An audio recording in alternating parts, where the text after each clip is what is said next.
लगाने पर 10,000 रुपए जुर्माना रखा गया है।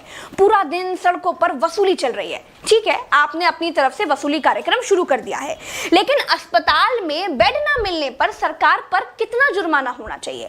वेंटिलेटर ना मिलने पर सरकार पर कितना जुर्माना होना चाहिए?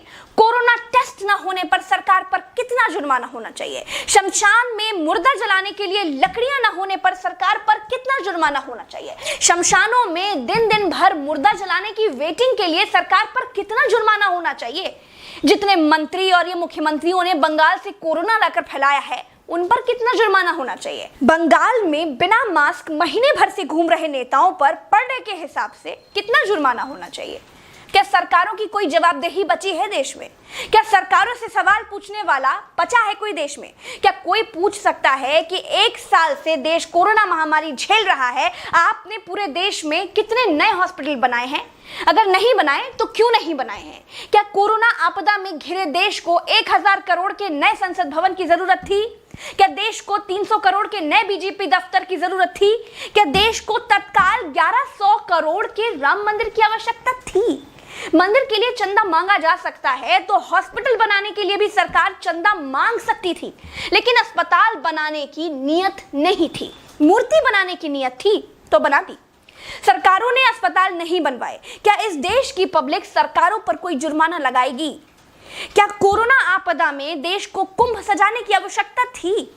क्या देश को कोरोना महामारी के बीच बंगाल चुनाव में रैलियों की आवश्यकता थी? नहीं थी। देश को अस्पतालों की, डॉक्टरों की, कोरोना की दवाइयों की जरूरत थी।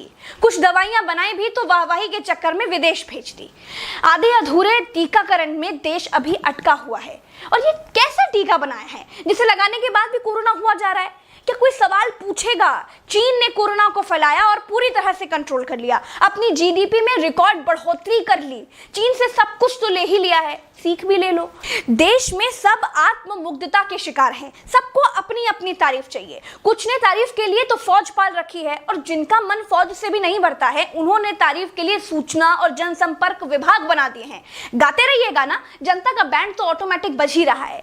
जिनके अगल बगल से कोरोना से लाशें नहीं उठी है ना, वो मेरी बात को नहीं समझ पाएंगे। जो कोरोना की पीड़ा से गुजरे हैं, जिन्होंने कोरोना से मरे हुए लोगों को शमशान में जलते देखा है, जिन्होंने कतार में लंबी लाशें देखी हैं, वो जान जाएंगे कि मैं क्या कह रही हूं और क्यों कह रही हूं। चलते हैं।